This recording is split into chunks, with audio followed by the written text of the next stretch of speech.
할렐루야, 좋은 아침입니다. 오늘도 살아계신 하나님의 말씀으로 모든 죄의 유혹에서 승리하는 은혜의 시간이 되길 소망합니다. 오늘 우리에게 주시는 하나님의 말씀은 사무엘하 11장 1절에서 13절입니다. 하나님의 말씀을 봉독하겠습니다. 그 해가 돌아와 왕들이 출전할 때가 되매 다윗이 요압과 그에게 있는 그의 부하들과 온 이스라엘 군대를 보내니 그들이 암몬 자손을 멸하고 랍바를 에워쌌고 다윗은 예루살렘에 그대로 있더라. 저녁 때에 다윗이 그의 침상에서 일어나 왕궁 옥상에서 거닐다가 그곳에서 보니 한 여인이 목욕을 하는데 심히 아름다워 보이는지라. 다윗이 사람을 보내 그 여인을 알아보게 하였더니 그가 아뢰되 그는 엘리암의 딸이요 햇사람 우리아의 아내 밧세바가 아니니까 하니 다윗이 전령을 보내어 그 여자를 자기에게로 데려오게 하고 그 여자가 그 부정함을 깨끗하게 하였으므로 더불어 동침하매 그 여자가 자기 집으로 돌아가니라. 그 여인이 임신하매 사람을 보내 다윗에게 말하여 이르되 내가 임신하였나이다 하니라.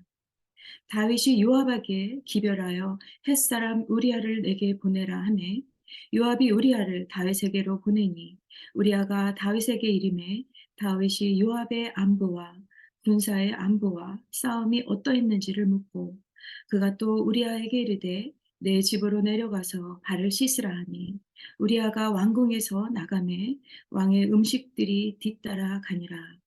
그러나 우리아는 집으로 내려가지 아니하고 왕궁 문에서 그의 주의 모든 부하들과 더불어 잔지라. 어떤 사람이 다윗에게 아뢰되 우리아가 그의 집으로 내려가지 아니하였나이다. 다윗이 우리아에게 이르되 내가 길 갔다가 돌아온 것이 아니냐? 어찌하여 내 집으로 내려가지 아니하였느냐 하니 우리아가 다윗에게 아뢰되 언약궤와 이스라엘과 유다가 야영 중에 있고 내 주 요압과 내 왕의 부하들이 바깥들에 진치고 있거늘 내가 어찌 내 집으로 가서 먹고 마시고 내 처와 같이 자리이까 내가 이 일을 행하지 아니하기로 왕의 살아계심과 왕의 혼에 살아계심을 두고 맹세하나이다 하니라. 다윗이 우리아에게 이르되 오늘도 여기 있으라. 내일은 내가 너를 보내리라. 우리아가 그날에 예루살렘에 머무니라. 이튿날 다윗이 그를 불러서 그로 그 앞에서 먹고 마시고 취하게 하니 저녁 때에 그가 나가서 그의 주의 부하들과 더불어 침상에 눕고 그의 집으로 내려가지 아니하니라. 아멘. 오늘 본문 내용은 다윗 인생의 가장 큰 오점으로 남겨진 다윗과 밧세바 사건 이야기입니다. 우리는 이미 다윗의 범죄와 그의 결말을 잘 알고 있습니다. 그리고 다윗이 쓴 시편 51편에서도 밧세바와 동침한 후 죄에서 돌이키는 회개의 모습을 아주 구체적으로 기록하고 있습니다. 오늘 시편 51편을 거울 삼아 우리 자신을 비춰보며 다윗이 죄를 범하는 과정을 함께 묵상함으로 말씀을 시작하려고 합니다. 다윗이 왜 죄에 넘어졌는지를 보고 우리가 지혜를 얻게 되길 소망합니다. 1절 말씀을 보시겠습니다. 온 이스라엘은 암몬과의 전쟁 중에 있었습니다. 다윗은 왕들이 출전하는 시기에 그의 부하들만 전쟁에 보내고 자신은 예루살렘에 그대로 머물러 있었습니다. 그 당시에는 왕들이 출전하여 싸움을 진두지휘를 했습니다. 그러나 왕들이 출전해야 할 때에 다윗은 전쟁터에 나가지 않았던 것입니다. 이 기록으로 볼 때 이스라엘은 다윗이 출전하지 않아도 될 만큼 나라가 강대해졌고 그리고 동시에 다윗의 위상도 높아져 있었을 것입니다. 다윗은 이제 하나님께 도움을 구하지 않아도 될 만큼 자신의 성공과 권력에 도취되어 있었던 것으로 보입니다. 이렇게 전쟁 중임에도 불구하고 저녁까지 늦은 잠에서 일어난 다윗은 왕궁 옥상을 거닐다가 우연히 아름다운 여인이 목욕하는 장면을 보게 되었습니다. 그리고 다윗은 이때부터 의도를 가지고 행동하기 시작합니다. 3절입니다. 다윗은 사람을 보내어 그녀가 누구인지 알아보게 했습니다. 이때 다윗의 심부름을 다녀온 신하가 말합니다. 그는 엘리암의 딸이요 햇사람 우리아의 아내 바세바가 아니니까? 여러분 어떻게 들리십니까? 왕이시여 그 여인은 남편이 있는 여자입니다. 그녀는 당신을 위해 전쟁에 나가 싸우고 있는 우리아의 아내이오니 어찌하려고 하십니까?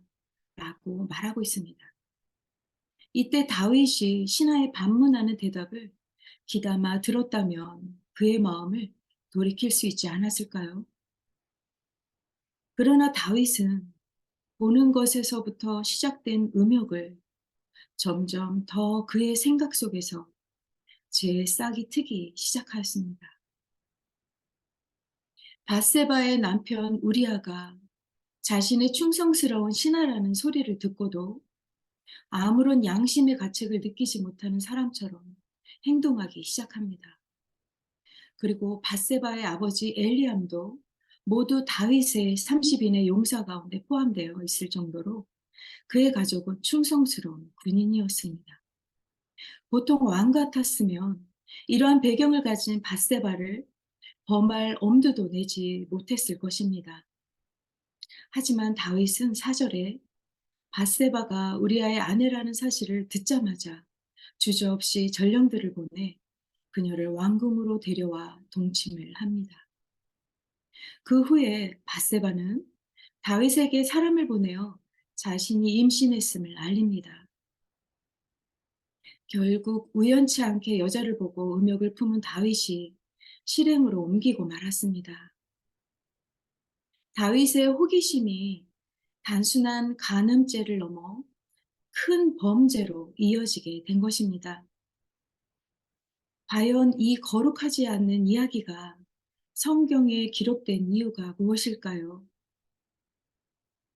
다윗의 이야기가 곧 우리의 이야기이기 때문입니다. 물론 우리가 간통한 자라는 말이 아니라 우리도 다윗과 조금도 다르지 않는 죄인이라는 뜻인 것입니다. 왜냐하면 우리도 하나님의 말씀에 따라 살기보다 우리 자신의 욕구에 더 이끌려 살 때가 많기 때문입니다. 또는 잘못된 행위를 남들에게 들킬까 두려워서 자신이 저지른 일을 부인하려고 다윗처럼 안간힘을 쓸 때도 있다는 것입니다. 이처럼 사탄은 우리가 방심할 때 보는 것으로 그치지 않고 죄를 짓는 상황으로 유혹을 합니다. 다윗도 이제까지 모범적으로 살아왔지만 결국 이스라엘의 왕으로서 그의 인생에서 가장 수치스러운 죄를 짓고 말았습니다. 사무엘하 12장에 보면 다윗은 무엇 하나 부족한 것이 없었습니다. 그러나 다윗에게 은혜와 감사가 사라지자 자만과 나태함의 상태가 되어버렸습니다. 이와 같이 우리도 신앙생활이 나태해지면 어느 순간 믿음이 흔들려서 죄에 빠지게 되고, 만약 우리 속에 하나님의 은혜가 흐르지 않는다면 영원히 혼미해져서 죄가 와도 분별하지 못하고 넘어지게 될 것입니다. 그러므로 우리는 영적으로 깨어 있어야 합니다. 특별히 하나님의 은혜로 우리의 몸과 마음이 죄 짓는 쪽으로 기울어지지 않도록 하나님을 의식하며 살아야 합니다. 그러나 다윗은 엄청난 죄를 짓고도 6절에 자신의 죄를 덮으려고 수작을 부립니다. 자신의 아이를 우리아의 아이로 만들려고 전쟁 중에 있던 햇사람 우리아를 급하게 불러들여 바세바가 있는 집으로 보내려 했습니다. 그러나 우리아는 다윗에게 이렇게 말합니다. 11절입니다.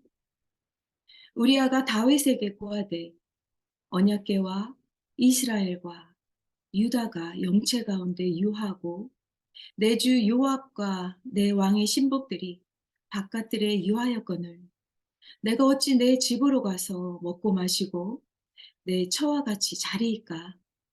내가 이 일을 행치 아니하기로 왕의 사심과 왕의 혼의 사심을 가리켜 맹세하나이다. 우리아는 이렇게 다윗의 권면을 거절하였습니다. 그러나 다윗은 그를 포기하지 않고 하루 더 예루살렘에 머물게 하여 술에 취하게 하였고 우리아는 그날 밤에도 자기 집으로 내려가지 않았습니다. 결국 다윗은 자신의 죄를 덮으려고 애를 썼지만 자신이 원하는 대로 되지 않았습니다. 성도 여러분, 다윗이 이쯤에서 자신의 죄를 돌이키고 하나님 앞에 회개를 했다면 얼마나 좋았을까요? 지금까지 다윗의 행동은 우리가 잘 알고 있던 다윗의 모습이 아니었습니다. 다윗은 하나님의 마음에 합한 귀한 사람이었습니다. 그리고 다윗은 무서운 골리앗과 맞서 싸웠던 믿음의 용사였습니다. 언제나 신실하게 하나님의 살아계심을 바라보았던 사람이었습니다. 그러나 지금은 왕이 가진 큰 권력을 가지고 자신의 정욕 때문에 어느 날 자신이 가장 평화로운 때에 범죄자가 되고 말았습니다. 오늘 본문에 비춰진 다윗의 모습은 죄의 유혹에 무너진 한없이 연약한 인간의 모습이었습니다. 아무리 큰 믿음의 용사라 할지라도 죄의 유혹에 넘어질 수 있다는 이유를 야고보서 1장에서는 이렇게 말씀합니다. 오직 각 사람이 시험을 받는 것은 자기 욕심에 끌려 미혹됨이니 욕심이 잉태한즉 죄를 낳고 죄가 장성한즉 사망을 낳느니라. 성경은 죄가 자신의 욕심에 끌려서 미혹되고 죄가 장성하면 결국 그의 끝은 사망하게 된다고 말씀합니다. 그러므로 우리가 하나님의 은혜와 긍휼하심이 없이는 하나님께 나아갈 수 없고 예수 그리스도로 힘입지 않고는 죄로 인해 멸망할 수밖에 없는 존재라는 것을 잘 알고 우리는 죄에서 벗어나도록 힘쓰며 살아가야 합니다. 오늘 말씀을 정리하겠습니다. 저는 오늘 본문 말씀의 해답을 다윗이 참회하는 심정으로 쓴 시편 51편에서 찾으려고 합니다. 왜냐하면 회개가 어떤 것인가를 깊이 있게 다루고 있기 때문입니다. 우리는 하나님으로부터 용서받았지만 우리는 또 죄를 지을 수밖에 없는 연약한 존재입니다. 그러므로 회개는 우리 삶에서 매우 중요한 문제입니다. 죄에 대한 회개가 없으면 십자가를 경험할 수 없고 십자가와 상관없는 삶을 살아가게 됩니다. 하나님은 다윗의 죄를 드러내셔서 그가 회개를 통하여 죄의 문제를 해결해 주셨습니다. 그리고 다윗에게 회복의 은혜를 베풀어 주셨습니다. 인간이 가장 진실된 순간은 회개하는 순간입니다. 회개할 때 하나님과의 단절된 관계가 회복이 일어나게 되는 것입니다. 그러므로 죄인된 우리는 하나님의 은혜와 긍휼을 날마다 사모하며 죄를 멀리하며 살아가야 합니다. 이렇게 할 때 하나님의 은혜로 온전한 믿음의 사람으로 살아갈 수 있습니다. 이 하나님의 은혜의 중심에는 십자가가 있다는 사실을 꼭 기억하고 거룩한 삶을 살아가게 되시길 주님의 이름으로 축원드립니다.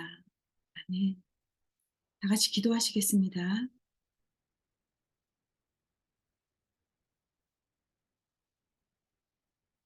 하나님, 오늘도 주신 말씀을 의지하여 하나님의 은혜를 구하며 살아가기를 원합니다. 하나님의 은혜가 없다면 우리의 삶이 얼마나 죄와 가까운지를 깨닫게 됩니다. 우리를 죄의 유혹에서 벗어나게 하시고 하나님만을 의식하며 믿음으로 살아가게 도와주시옵소서. 오직 주님의 십자가를 붙들고 죄의 유혹에서 승리하는 하루가 되게 하여 주시옵소서. 예수님의 이름으로 기도합니다. 아멘.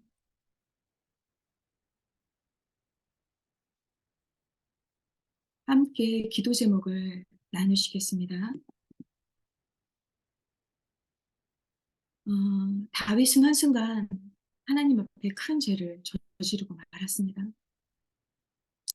오늘 우리는 죄의 유혹에서 벗어나게 하시고 하나님만을 의식하며 믿음으로 살아가게 해달라고 기도했으면 좋겠습니다.